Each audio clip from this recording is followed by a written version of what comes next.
भलीकार नाज़रीन, untold stories में आऊं आहियां तव्हांजी मेज़बान फ़हमीदा रियाज़। हिन प्रोग्राम में असां इंसानी हक़नि, औरतुनि, ॿारनि, ट्रांस मज़दूरनि जे हक़नि खां अलावा कानून, माहौल ऐं समाज जे उन्हनि किरदारनि जूं कहाणियूं बयानु कंदा आहियूं जिन खे नज़रअंदाज़ कयो वञे थो या उहे पस मंज़र में रहंदा आहिनि।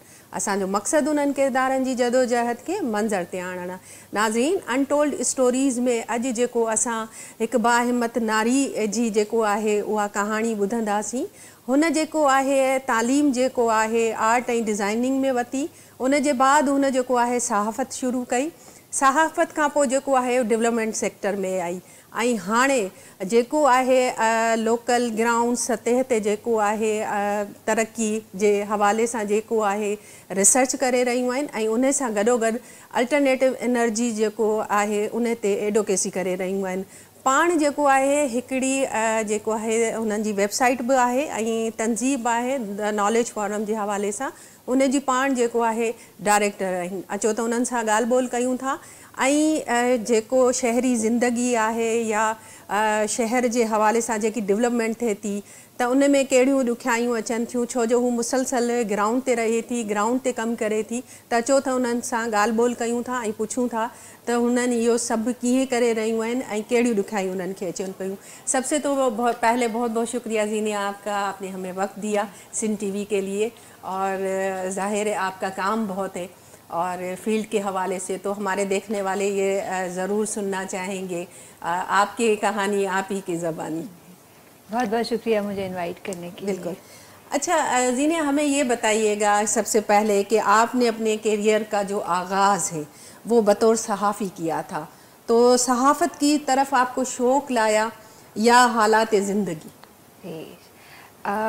मैंने तालीम हासिल की थी कराची यूनिवर्सिटी से, और मैं थोड़ा सा करेक्शन कर चलूँ, मैंने इकोनॉमिक्स में मास्टर्स किया था। और इकोनॉमिक्स ज़ाहिर ऐसा सब्जेक्ट है जो स्टैट्स और बैंकिंग और इकोनॉमी को देखता है। तो मेरे बहुत सारे जो हमारे स्टूडेंट्स थे, क्लास फेलोज़, उन सब का रुझान बैंकिंग और इस तरफ था, इन शोबों की तरफ। मेरा शुरू से ध्यान थोड़ा लिखने में, पढ़ने में ज़्यादा रहा था। तो मेरे दिमाग में उस वक़्त भी ये था कि मैं ऐसी फील्ड में जाना चाहूँगी जहाँ लिखने के शोबे से, पढ़ने लिखने के शोबे से मेरा वाबस्तगी रहे। और जर्नलिज़म एक ऐसी फील्ड है जहाँ पे आपको स्टोरीज़ मिलती हैं लोगों के बारे में। आप आज के रियल टाइम में देख सकते हैं कि लोग लोग क्या कर रहे हैं, उनके एक्सपीरियंसेस क्या हैं, उनकी स्टोरीज़ क्या हैं। और एक प्लेटफॉर्म है जो आपको वो स्टोरीज़ समझने का और फिर उनको कम्युनिकेट करने का अपॉर्चुनिटी देता है। बिल्कुल बिल्कुल इसी तरह से है। जैसे आपने बात कही कि कम्युनिटीज़ से आप नज़दीक होते हैं तो फिर आप उनको समझते भी हैं, उनके मसाइल भी समझते हैं, तो आपके लिए काम करना भी फिर एक जो है ना वो आसान भी बन जाता है। तो सहाफ़त से NGOs और फिर NGOs से जो है, जैसे आप समाजी तरक्की की तरफ मुंतकिल हुई, तो क्या वजह थी? जैसे आप जर्नलिज़म तो कर रही थी, लिख भी रही थी, तो फिर इस तरफ कैसे आई आप? आई थिंक कि मैंने न सिर्फ अपनी ज़िंदगी बल्कि सभी की ज़िंदगियों में देखा है कि ग्रोथ इज़ समथिंग जो हम एस्पायर करते हैं। हम हमेशा एक ही उस पर नहीं रहना चाहते, एक ही डगर पे नहीं रहना चाहते। बिल्कुल। तो जब मैं जर्नलिज्म में थी, पहले मैंने शी मैगज़ीन से स्टार्ट किया, फिर मैं द न्यूज़पेपर में गई, और वहाँ एक वीकली सेक्शन होता था द न्यूज़ ऑन संडे, तो मैं उसकी टीम में शामिल थी। लेकिन वहाँ जाके मुझे लगा कि मुझे अपनी तालीम को थोड़ा बेहतर बनाने की ज़रूरत है, जर्नलिज़म मीडिया में एजुकेशन लेने की ज़रूरत है। तो मैंने फिर मुख्तलिफ़ जगहों पर अप्लाई करना शुरू किया, और मैं लीड्स यूनिवर्सिटी में मुझे इंटरनेशनल कम्युनिकेशन स्टडीज़ में दाखिला मिला, और फिर मैं यूनिवर्सिटी ऑफ लीड्स 1.5 साल जाकर मैंने वहाँ पर मास्टर्स किया। जब मैं वहाँ से वापस आई तो फिर मुझे लगा कि मैंने इतनी तालीम जो हासिल की है तो मैं और चीज़ें भी कर सकती हूँ, बजाय कि मैं मीडिया में वापस जाऊँ। कुछ उस वक़्त पॉलिटिक्स और रिसर्च की तरफ रुझान था जो डेवलप हुआ था लीड्स में रहकर। तो वहाँ से वापस आके मैंने शेरी रहमान, हमारी बहुत ही नामी गिरामी पॉलिटिशियन भी हैं और पब्लिक रिप्रेजेंटेटिव भी हैं, उनके साथ मैंने 3.5 साल काम किया और उनके साथ रहकर उनके पॉलिटिकल जो काम है उसमें मदद करने की कोशिश की। फिर वो मिनिस्टर बनी तो वहाँ पर भी उनके साथ काम करने का मौका मिला। इसके बाद फिर मुझे लगा कि अगेन वो जो ग्रोथ वाली चीज़ होती है, देयर केम अ पॉइंट जब मुझे लगा कि अब मुझे थोड़ा सा और चीज़ें समझने की ज़रूरत है। I am so sorry. तो फिर मैंने एनजीओ सेक्टर की तरफ कुछ अपॉर्चुनिटीज़ आ रही थी तो मैंने उस तरफ देखना शुरू किया। और एक इदारा है Pakistan Institute of Labour Education and Research, PILER. मैंने वहाँ पर जॉब के लिए अप्लाई किया। वहाँ फॉर्चुनेटली मुझे मिल भी गई अपॉर्चुनिटी और मैंने 5 साल वहाँ काम किया, जहाँ पर हमने वर्कर्स राइट्स के हवाले से काम किया। बिल्कुल। और पायलर तो जानी मानी जो है ऑर्गेनाइजेशन है, और अगर हम कहें यहाँ पे तो काफ़ी आपको जो है वहाँ पे लेफ्ट के जो लोग हैं वो सारे जमा और वही नज़र आ रहे होते हैं। तो बिल्कुल पायलर का बहुत ज़्यादा काम है।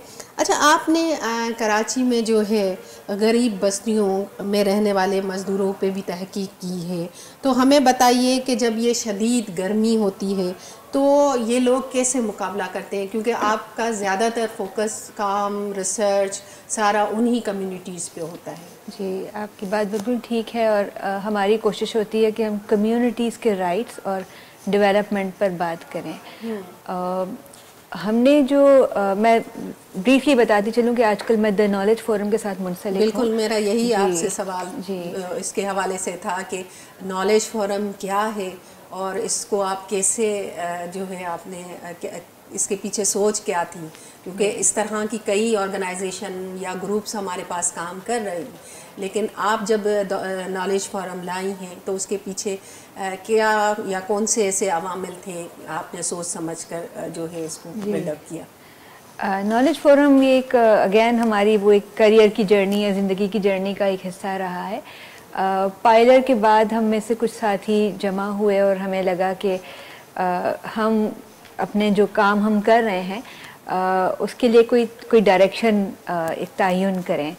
और हमें लगा कि research is an area, research और कम्युनिकेशन।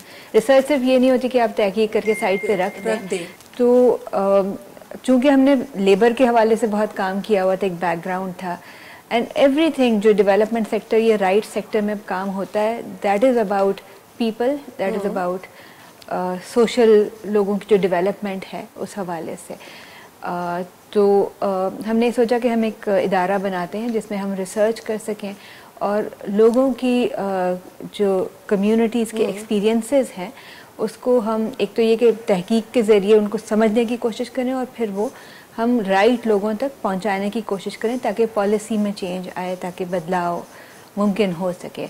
हम जो भी काम करते हैं, चाहे हम सहाफ़त में हो या बैंकिंग में हो या डेवलपमेंट सेक्टर में, इदारे में हो, बिल्कुल हमारी हर एक की कोशिश ये होती है कि बदलाव आए, स्टेटस को में, हालात में बेहतरी आए, समाज में बदलाव, बिल्कुल एग्जैक्टली, सोसाइटी में कोई ऐसी चीज़ हम बिल्डअप करके जाएं कि आने वाली जो नस्ल है उसे कुछ ना कुछ फ़ायदा उठाए। एग्जैक्टली, तो बिल्कुल। अच्छा, ये जाहिर है आप नॉलेज फोरम जो है वो कम्युनिटीज़ के साथ काम करती है और कम्युनिटीज़ को लेके चलती है, फिर जो है उनका लाए अमल होता है कि आगे तक उन चीज़ों को या उन मसाइल को असम्बली तक पहुंचाना, अगर मैं सही हूँ तो स्टेक होल्डर्स तक पहुंचाना। हाँ बिल्कुल। तो ये क्या आप बताएंगी, जैसे आपकी बहुत सारी रिसर्च हो रही होती है, आप बहुत सारी चीज़ों को देख रही होती हैं, तो क्या कराची में क्लाइमेट चेंज के क्या असरात हैं, आप क्या समझती हैं? जी बिल्कुल, आई थिंक कि बीइंग इन कराची हम इस बात को फील करते हैं कि इवन 2 साल पहले जो हालात थे क्लाइमेट के और एनवायरनमेंट के, उससे हालात बहुत ज़्यादा बिगड़े हुए हैं और ये दिन ब दिन इसमें बदतरी आती जा रही है। लेकिन अगर हम साइंटिफिक देखें या रिसर्च के हवाले से देखें लैंडस्केप, तो ये तो प्रूवन है कि कराची का जो टेम्परेचर है, नाइट टाइम टेम्परेचर, वो 2.4 डिग्री बढ़ा है पिछले सालों में। ये एक बहुत बड़ी जंप है। जंप है जी। दिन का जो टेम्परेचर है वो 1.6 डिग्री बढ़ा है। तो हम देखते हैं कि इसका नतीजा ये कि गर्मी बढ़ती चली जा रही है।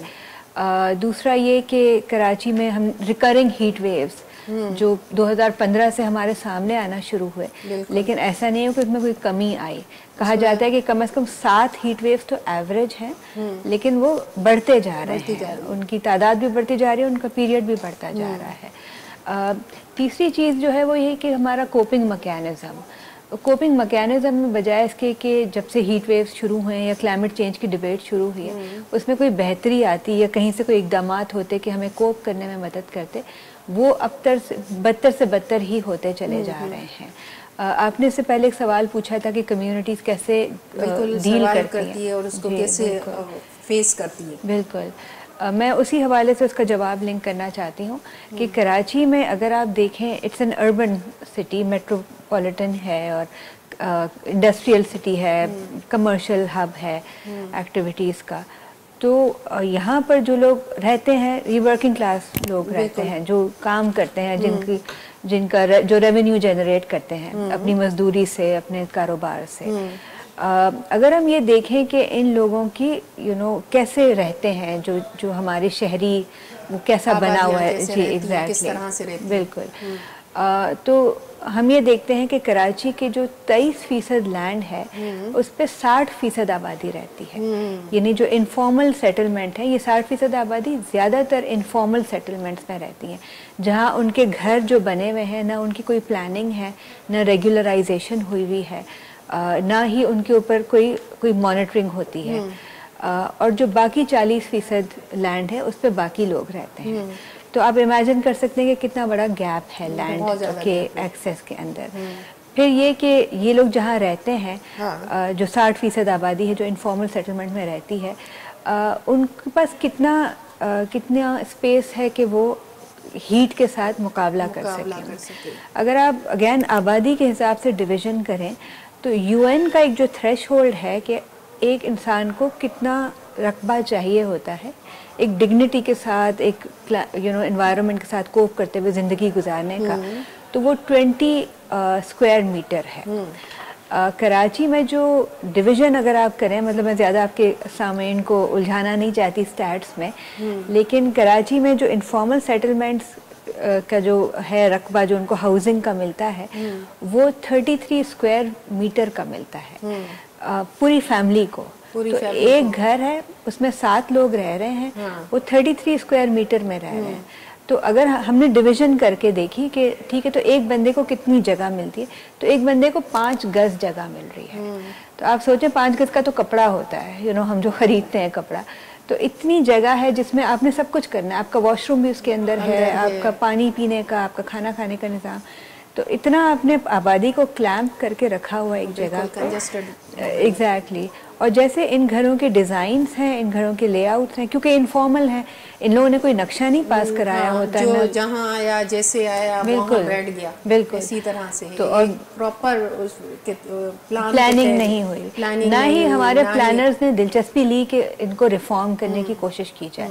तो जो घर होते हैं उनके दरमियान फासले होने चाहिए, और जो थ्रेशहोल्ड है खुद हमारे लॉज में है कि थ्रेशहोल्ड आपके घर से आपकी दीवार का जो फासला है वो 10 फीट होना चाहिए। तो अगला घर जो है वो भी अपने घर और दीवार से फासला 10 फीट बनाएगा, तो ही आपको हवा आएगी, आपकी खिड़कियों में हवा तभी आएगी जब आप फासला होगा।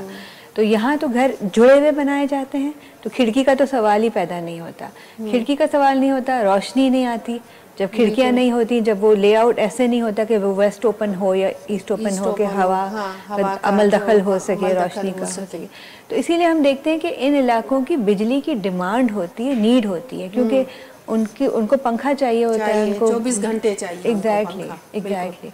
और हम ये देखते हैं कि जो कि इलेक्ट्रिक का, अगर हम कराची में रहते हैं और हम वाकिफ हैं डिबेट से, और हम देखते हैं कि आए दिन ये इलाके के जो रहने वाले हैं ये मुजाहरे कर रहे होते हैं, सड़कें बंद कर दी, आगे जला रहे हैं, क्योंकि उनको बिजली नहीं मिल रही है, क्योंकि वो बिजली उनकी ज़रूरत भी है और वो बिल नहीं पे कर सकते बिजली का, क्योंकि वो मतलब उनका शुमार ऐसे आबादी में होता है जो पसमानदा एग्जैक्टली से ताल्लुक रखते हैं। बिल्कुल। अच्छा, ये आपने यहाँ पे बात भी की कि गरीब तबका होता है, फिर कि इलेक्ट्रिक के भी इशू हैं, कई और भी मसाइल हैं। तो जब हम क्लाइमेट चेंज की बात करते हैं, फिर उसमें गरीब और पसमानदा अगर ज़्यादा मुतासिर हो रहे हैं, तो उसकी वजह उनकी गुर्बत और वसाइल की अदम दस्तियाबी है या उसमें इंतज़ामी और सियासी मसाइल भी मौजूद हैं? आप क्या समझती हैं? दो चीज़ें हैं। आई थिंक कि अगर हम कहें कि कोई पसमानदा तबका है तो वो किस वजह से पसमानदा है। एक तो हमारा पॉपुलर नैरेटिव तो ये कि किस्मत उसकी ऐसी थी, मतलब इसमें कोई हकीकत नहीं है। आपका रियासत का ढांचा ऐसा होना चाहिए कि जो हर एक को एक बेसिक सर्विसेज, सोशल सिक्योरिटी, उनके जो बुनियादी हुकूक हैं वो उसको प्रोवाइड कर सके। और अगर आप नहीं कर पा रहे तो इसका मतलब ये है कि स्टेट को अपने निज़ाम को चेक करने की ज़रूरत है कि वो अपनी रिसोर्सेज कहाँ लगा रहा है। हमने जो सोशल सिक्योरिटी का भी मैंने जिक्र किया, जिसका जो मेजर बेनिफिशरी है या जो जाना चाहिए जिसको, वो ये तबका है, पसमानदा तबका है, जिनको आपको मराद देने की ज़रूरत है कि उनको इस समझे कि महाना कुछ मिलता रहे कि वो अपनी वो अपना खर्चा गुजारा कर सकें या रोज़मर्रा की या इलाज का बंदोबस्त कर सकें। तो हमने ये देखने की कोशिश की, ये बहुत साल पहले की रिसर्च है और पायलर ने ही की थी, कि एक्चुअली जो पाकिस्तान का सोशल सिक्योरिटी बजट है, अगर हम उसको आबादी से डिवाइड करें तो कितना हर आबादी हर एक बंदे को कितना मिल रहा है।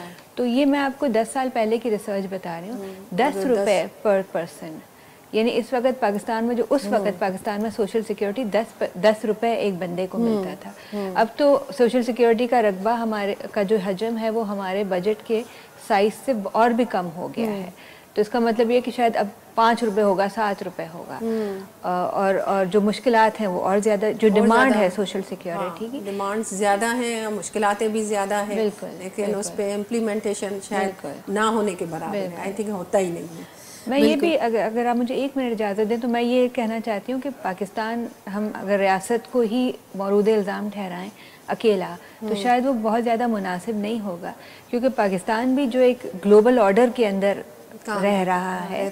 पाकिस्तान की जो एक जियो पॉलिटिकल जो भी हालात रहे हैं, जो डिसीशंस रही हैं, जो पाकिस्तान ने अपने लिए रास्ते चुने हैं, वो उन इन्वायरमेंट के ज़रिए हुई है, उन इन्वायरमेंट की वजह से हुई है।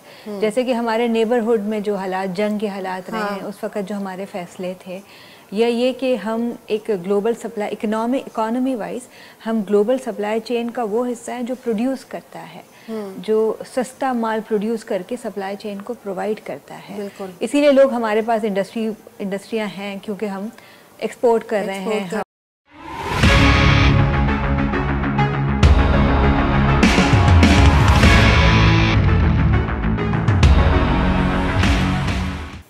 वेलकम बैक टू नाज़रीन। असांजे प्रोग्राम में अॼु जी जेकी नारी आहे उन जो नालो ज़ीनिया शौकत आहे, पाण रिसर्चर बि आहे। अचो त हुननि खां रिसर्च जे हवाले से, कराची जी आबादी जे हवाले सां, क्लाइमेट चेंज जे हवाले सां कई अहिड़ियूं शयूं आहिनि जेके उन्हनि सां असांखे अञा ॻाल्हाइणियूं आहिनि, त पंहिंजी गुफ्तगू खे उते ई जारी कयूं था। अच्छा ज़ीनिया, हमें ये बताइए कि जो कराची में अब इलेक्ट्रिक गाड़ियाँ भी तादाद जो है वो भी बढ़ रही है, बसें, कारें, मोटरसाइकिल भी, तो ये क्या मस्बत तब्दीली समझती हैं आप? जी, अगेन ये जो हमने पहले क्लाइमेट चेंज की बात की थी और एक क्लाइमेट एक्शन जिसको हम कहते हैं कि बिल्कुल टेम्परेचर्स कम करने के लिए क्लाइमेट एक्शन होना ज़रूरी है, ये उसका हिस्सा है। तो पाकिस्तान ने अपने लिए जो कमिटमेंट की है टेम्परेचर्स, ग्लोबल टेम्परेचर को कम करने के लिए, उसको नेशनली डिटर्मिन्ड कॉन्ट्रीब्यूशंस कहते हैं, और पाकिस्तान ने 2021 में ये फ़ाइल किए हैं। और पाकिस्तान ने कहा है कि हम 2030 तक इतनी अपनी जो गाड़ियां हैं उसको हम इलेक्ट्रिक व्हीकल कर देंगे। इलेक्ट्रिक व्हीकल का ये फ़ायदा होता है कि वो तेल और गैस पे नहीं होती है, वो इलेक्ट्रिसिटी से चार्ज होती है, यानी उनका जो फ्यूल होता है वो इलेक्ट्रिसिटी होता है। इलेक्ट्रिसिटी आपके पास चॉइस होती है कि आप किससे प्रोड्यूस करें, और पाकिस्तान के पास अब इंक्रीजिंगली ये चॉइस ओपन हो रही है कि वो इलेक्ट्रिसिटी रिन्यूएबल से प्रोड्यूस करें, जो कि एक क्लीन सोर्स समझा जाता है, जो उस तरह के नुकसानात नहीं करती जो कोल और गैस नुकसानात करती है। कोल और गैस आपके पानी को ख़राब करती है, आपके माहौल को ख़राब करती है, लेकिन जो रिन्यूएबल एनर्जी है, जो सोलर से बनती है या जो विंड से बनती है, वो इस तरह नहीं करती है। तो बिल्कुल। तो यहाँ पे जाहिर है हम उस तबके की भी बात करेंगे जो गरीब तबका है, वहाँ तो कई कई घंटों लाइट नहीं होती, तो फिर अगर इस तरह की गाड़ियाँ हैं उनके पास या वो कर सकते हैं, तो फिर वो किस तरह से इसको कर सकते हैं इन चीज़ों को? जी, आपका मुशाहिदा बिल्कुल ठीक है। उसका एक तो ये बात आपकी सही है कि जो एनर्जी एक्सेस है वो सबको मिलना चाहिए। वो ऐसा नहीं कि आप गरीब तबके से और बिल नहीं दे पा रहे, इसका मतलब ये कि अब आपको एनर्जी भी नहीं मिलेगी। तो उस तरफ थोड़ी एक लेजिस्लेशन होने की ज़रूरत है, क्योंकि यही जो तबका जो आप बता रही हैं, हमारे मुल्क में मोटरसाइकिलों की जो ओवरवेलमिंग तादाद है ये इसी तबके के पास है। इसी तबके ये रिक्शा का यूज़ भी यही तबका करता है। तो ये वो वाली गाड़ियां हैं जिनसे ईंधन जो है वो उनका नुकसानदेह होता है। तो अगर पाकिस्तान क्लाइमेट एक्शन में इलेक्ट्रिक व्हीकल के थ्रू सक्सेसफुल होना चाहता है तो इसको इस तबके की एनर्जी एक्सेस, इस तबके की इंडिपेंडेंस, इस तबके की जो कहना चाहिए एम्पावरमेंट के ऊपर काम करना होगा और कुछ बेहतरी हो सके। बिल्कुल। अच्छा, आप मुतबादिल तवानाई के लिए एडोकेसी कर रही हैं, तो ये हमें बताइए अल्टरनेटिव एनर्जी क्या है और क्या हुकूमत इस हवाले से संजीदा है? आप क्या समझती हैं? जी, अल्टरनेट एनर्जी बेसिकली रिन्यूएबल्स को एक ब्रॉडली समझा जाता है। अदरवाइज जो एक प्रेडोमिनेंट सोर्सेज रही हैं वो कोल, गैस और ऑयल रहा है, जो दुनिया भर ने अपनाया और हमने भी अपनाया। और जिसको फॉसिल फ्यूल्स कहते हैं, जो ज़मीन में आपके फॉसिल्स होते हैं उसको मिला के बनाया जाता है। उसकी एक वो होती है कि वो इस्तेमाल के बाद वो ख़त्म हो जाता है, और जब तक इस्तेमाल हो रहा होता है वो एक शदीद नुकसान का बायस बनता है आपके माहौल के लिए भी और आपके पानी के लिए भी और टेम्परेचर्स के लिए भी। उसकी जगह अगर हम रिन्यूएबल्स को देखें तो रिन्यूएबल्स बेसिकली जो बनाए जाते हैं वो सूरज और हवा से। तो सूरज तो आपका एक है, आपकी दुनिया का एक निज़ाम में शामिल है। सूरज हमारे पास अच्छा खासा, हमारे पास तो कुछ ज़्यादा ही सूरज है। बिल्कुल। तो हमारे पास ये बहुत ज़्यादा अपॉर्चुनिटी है कि हम इसका फ़ायदा उठा सकें, जिसको शमसी तवानाई कहते हैं। और साथ साथ में हम सिंध में हैं, सिंध और बलूचिस्तान में एक विंड कॉरिडोर है। बिल्कुल। जो एक हवा जहाँ पे ऐसी गुजरती है जो विंड के ज़रिए एनर्जी बनाने में बहुत मददगार साबित हो सकती है। तो जो सिंध का पोटेंशियल है ये अल्टरनेट एनर्जी का, रिन्यूएबल एनर्जी का, ये 50,000 GW समझा जाता है, जिसको सिंध इस वक्त बहुत ही कम इस्तेमाल कर रहा है। 1800 या ऐसे कुछ है उसका इस वक्त हजम, जिसको हमारी कोशिश है, जो लोग क्लाइमेट एक्शन पर काम करते हैं उनकी कोशिश है कि वो इसको बढ़ाने के ऊपर एक जद्दोजहद कर सकें और सिंध गवर्नमेंट को ज़ोर दिया जा सके कि वो इसको ज़्यादा फैलाएं। और कोल और गैस जो कि रिसर्च के ज़रिए साबित हो चुका है, कम्युनिटीज़ की अपनी टेस्टिमोनियल से साबित हो चुका है कि वो शदीद नुकसानदेह है उनके लिए, उनके रोज़गार के लिए, उनकी ज़िंदगियों के लिए, उनका पीने का पानी, उनकी जल्द, उनकी सेहत सब बुरी तरह से मुतासर हुई है। तो रिन्यूएबल्स की तरफ सिंध को जाना चाहिए ताकि वो ना सिर्फ ये कि वो कम्युनिटीज़ के फ़ायदेमंद हो, वो एक सस्ती बिजली भी है, क्योंकि उसके लिए आपको उस तरह की इक्विपमेंट की ज़रूरत नहीं है, बड़ी बड़ी मशीनरियों की ज़रूरत नहीं है। वो एक आप लगा देते हैं, सोलर का एक पैनल लगा देते हैं, एक पार्क में लगा देते हैं, तो उससे वो आपकी बिजली बन जाती है। तीसरी चीज़ ये है कि जो इससे एक एनर्जी इंडिपेंडेंस का बहुत गहरा अंसर है। इस वक्त पाकिस्तान में आप देखें तो हम देखते हैं कि सोलर रेवोल्यूशन आया है पाकिस्तान में। इस वक्त जितना रूफटॉप सोलर लगा है पिछले 2 सालों में, क्योंकि पाकिस्तान में जो ग्रिड की बिजली है वो इतनी महंगी हो गई है कि लोगों ने मुनासिब समझा कि वो चाहे कर्ज लेकर अपने ज्वेलरी को बेचकर भी अगर वो वाली एनर्जी लगा सकते हैं जो शमसी तवानाई वाली, तो वो उनके लिए ज़्यादा फ़ायदेमंद होगी। तो पाकिस्तान इस वक्त पूरी दुनिया में केस स्टडी बन चुका है, रिकॉर्ड जिसने बिजली खुद से पैदा करने, खुद के लोगों ने अपनी छतों पे लगा के। आप देखें, अगर हम अर्बन साइड भी हो, रूरल साइड चले जाएं तो आपको हर घर के ऊपर एक छोटी सी प्लेट नज़र आएगी और उसी पे वो सारा चला रहे होंगे। तो वो कहते हैं कि हमें ज़रूरत नहीं है लाइट की, हम इसी में से गुजारा करें। तो एनर्जी इंडिपेंडेंस मतलब लोगों ने खुद ये रास्ता खुद ही चुना किया है। और अब तो कई गाँव पे ऐसा भी है कि खुद के इसी को दे रहे हैं वो खुद, एब्सोल्युटली, और वो प्रोड्यूस भी कर रहे हैं और दे भी रहे हैं। तो बिल्कुल आपकी बात सही है। आप कोयले की बिजली बनाने के मंसूबे के खिलाफ हैं, ऐसा क्यों है? जी, कोयला एक फॉसिल फ्यूल है और ये बात दुनिया में प्रूवन हो चुकी है कि इसके इंतहाई मुज़र असरात हैं। फिर भी हमारे मुल्क में चंद साथी हैं जो समझते हैं कि ये ज़रूरी है। लेकिन दुनिया में अगेन मैं बार बार क्लाइमेट एक्शन का जिक्र करती हूँ, क्योंकि जो हमने ग्लोबल टेम्परेचर को कम करने का जो कमिटमेंट किया है, उसका सबसे अहम जुज़ ये है कि आप फॉसिल फ्यूल से एनर्जी बनाना बंद करें। हर मुल्क ने ये कमिटमेंट किया, पाकिस्तान ने भी किया है। तो अगर आप कोयले को अपनी एनर्जी मिक्स में रखेंगे या गैस को रखेंगे तो आप वो हदफ नहीं हासिल कर सकते। लेकिन अगर हम आ जाएं थोड़ा सा कि लोकल जो कम्युनिटीज़ हैं, कोयला एक रीसेंट डेवलपमेंट है, ये पिछले 2015 से बढ़ना शुरू हुआ है। सिंध में ये लाखरा के मकाम पर था, लेकिन ये बहुत ज़्यादा सर्व नहीं करता था हमारी एनर्जी नीड्स को। अब थर कोल जो डेवलप हुआ है वो एक बहुत अहम समझा जाता है कि जो हमारी एनर्जी नीड्स के लिए। लेकिन हम ये देखते हैं कि वहाँ लोकल कम्युनिटीज़ जो हैं, मकामी लोग नाराज़ भी नज़र आते हैं, एहतजाज भी कर रहे होते हैं और कई उनको मसाइल होते हैं। हम अगर देखें तो कभी हमें आधा थर जो है वो मुजाहिरों में नज़र आ रहा होता है, प्रोटेस्ट में नज़र आ रहा होता है। फिर कई मकामात पे हमें ऐसा भी नज़र आता है कि उनकी हालात, सेहत की हालात अच्छी नहीं है। तो इसी हवाले से आपका तजर्बा और तज्जिया क्या कहता है इसके हवाले से, क्योंकि आपने बहुत डीपली काम किया है इस हवाले से, तो आप क्या समझती हैं कि उसके पीछे क्या अवामिल है? देखिए, पाकिस्तान एनर्जी के हवाले से बहुत स्ट्रगल करता रहा है।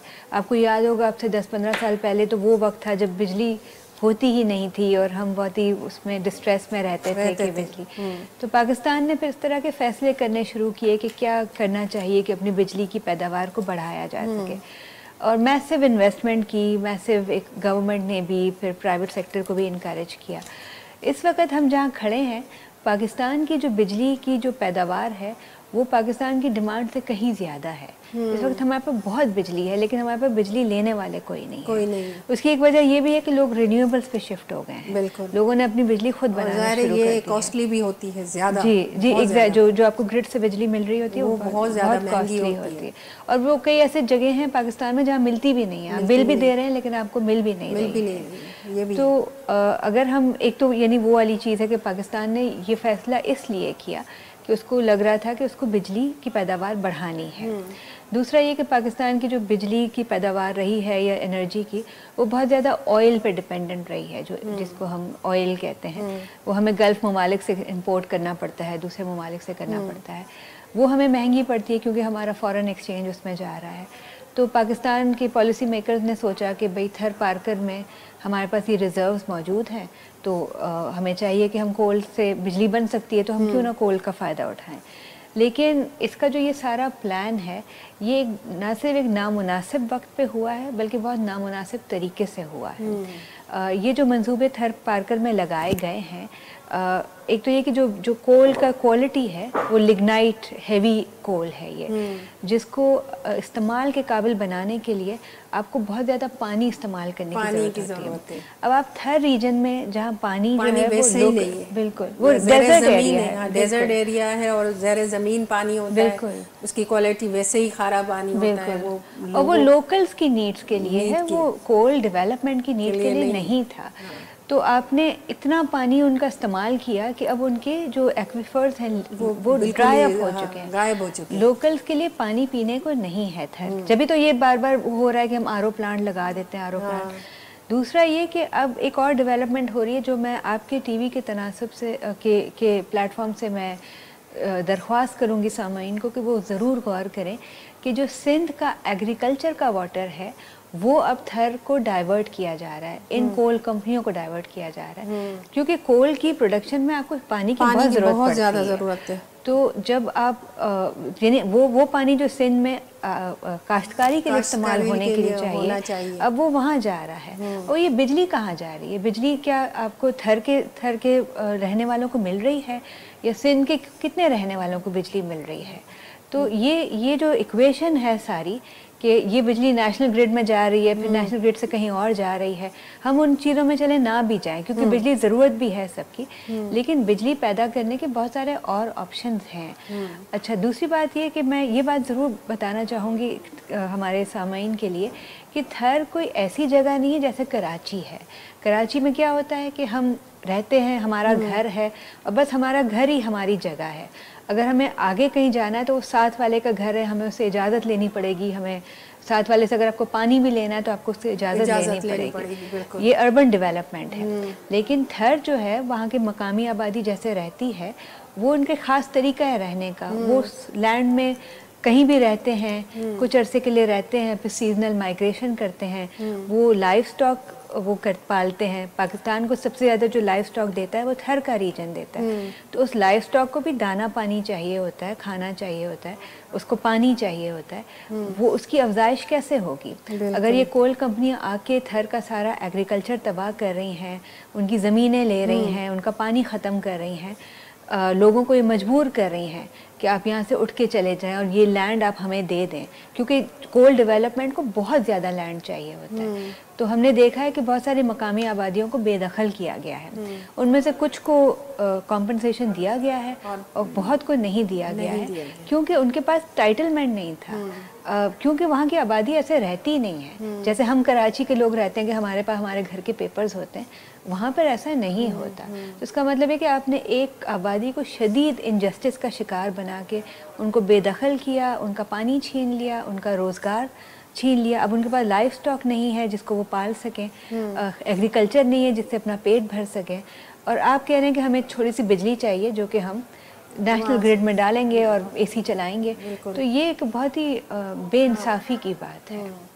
बिल्कुल। इसी तरह से हम बात करेंगे गैस की भी, तो जाहिर है यहाँ से गैस और सिंध में जो है कई तादाद में गैस कंपनियाँ, ऑयल कंपनियाँ मौजूद है। तो उसी तरह से मकामी तरक्की में जो है वो मौजूद है। क्या मकामी तरक्की में कोई किरदार उनका आपको नज़र आता है, अगर हम शॉर्टली आपसे पूछें तो? जी, मैं ये कहना चाहूँगी कि आप चाहे मुझसे ना पूछें, और आप जिन एरियाज़ में गैस मौजूद है उनका आप ह्यूमन डेवलपमेंट इंडेक्स देख लें, उनका जो डेवलपमेंट का वो है रैंकिंग देख लें, तो उससे ही आपको जवाब सामने आ जाएगा। क्योंकि ये जो गैस कंपनियां हैं ये बहुत बड़े स्केल पर काम कर रही हैं, और इनका जो रेवेन्यू स्ट्रीम भी है वो बिलियंस ऑफ डॉलर्स के अंदर होती है। लेकिन जो हमारा एक प्रोडक्शन सिस्टम है वो इनको इस बात के लिए एक ऑब्लाइज करता है कि वो CSR के ज़रिए वहाँ की डेवलपमेंट में कंट्रीब्यूट करें। तो बेसिकली वहाँ की सड़कें हैं, वहाँ के हेल्थ केयर के जो निज़ाम हैं, या स्कूलिंग है, वाटर अवेलेबिलिटी है, उसके लिए वो काम करें। लेकिन हम ये देखते हैं कि ऐसा नहीं हुआ। इन कंपनियों ने जो CSR भी किया, CSR खुद भी एक प्रॉब्लमेटिक मॉडल है, अब वक्त की कमी के बायस हम नहीं बात कर सकते। बिल्कुल। लेकिन बस यहाँ पे मैं आपसे बस थोड़ा दो सवालों को मैं मिक्स करके आपसे पूछ लेती हूँ। एक तो जाहिर है पाकिस्तान में मुल्की और सूबाई सतह पर जो है क्लाइमेट चेंज के हवाले से जो है कोई ऐसा कानून साजी की जा रही है ताकि माहौल को बेहतर बना सके। फिर ये है कि पाकिस्तान ने इंटरनेशनल कमिटमेंट्स की हैं, और वो क्या हैं, उन पर कितना अमल हो रहा है, आप क्या समझती हैं? पाकिस्तान ने, जो आपका पहला सवाल था क्लाइमेट एक्शन के हवाले से, हालिया सालों में पाकिस्तान ने काफ़ी रोबस्ट लेजिस्लेशन भी की है, पॉलिसियाँ बनाई हैं स्पेशली, जो कि पाकिस्तान के लिए वो दरवाजे खोलती हैं जहाँ पे वो क्लाइमेट एक्शन इफेक्टिवली ले सके। जैसे कि इवन सिंध का एक क्लाइमेट एक्शन का भी एक पॉलिसी है। इसके अलावा पाकिस्तान की क्लाइमेट एक्शन पॉलिसी है। फिर एक नेशनल अडाप्टेशन प्लान है कि हम क्लाइमेट चेंज के साथ डील करने के लिए किस तरह से अपने आप को अडाप्ट करें। क्लाइमेट मिटिगेशन का भी एक वो है रास्ता। एक NDCs का मैंने शुरू में जिक्र किया था, तो पाकिस्तान उस हवाले से जो कमिटमेंट की, अब NDCs इस साल दोबारा फाइल होने जा रहे हैं। तो उसमें पाकिस्तान ये शो करेगा कि हम ग्लोबल टेम्परेचर को कम करने के लिए खुद हम क्या करने वाले हैं। तो उसमें पाकिस्तान इस तरह से शो करता है कि हम फॉरेस्ट लगाएंगे, हम मैनग्रोव्स लगाएंगे, हम जो है वो एमिशंस कम करने की कोशिश करेंगे, एयर क्वालिटी को बेहतर बनाने की कोशिश करेंगे। तो इस तरह के बहुत सारे इक़दाम हैं जो पाकिस्तान ने लिए हैं, और पाकिस्तान इन इक़दामात को कामयाबी से तभी कर सकता है जब पाकिस्तान के पास वो रिसोर्सेज हों। हम चूँकि स्पेस के अंदर हैं तो हम ये भी देखते हैं कि ये जो सारी पॉलिसियाँ हैं जिनका मैंने अभी जिक्र किया, ये बनती कैसे हैं, और अनफॉर्चुनेटली या फॉर्चुनेटली ये बनती हमारे जो दोस्त हैं वर्ल्ड बैंक में, IFIs में, वो बना के देते हैं। बिल्कुल। उनके साथ हमारा मसला ये है कि वो ज़मीनी हक़ाइक़ से थोड़ा सा बहुत ज़्यादा जुड़े हुए नहीं होते, तो उनको अंदाज़ा नहीं होता कि लोकल हालात क्या हैं, मकामी लोग क्या सोचते हैं, तो उनको उनसे ये कि वो पॉलिसी उनको कैसे बेहतर सर्व कर सकती है। वो इस्लामाबाद में थिंकिंग है, वो वहीं रहती है। बिल्कुल। ज़ाहिर है क्लाइमेट चेंज हो, गैस हो, ऑयल हो, बहुत बड़ा वसी सब्जेक्ट है और उसके लिए बहुत टाइम की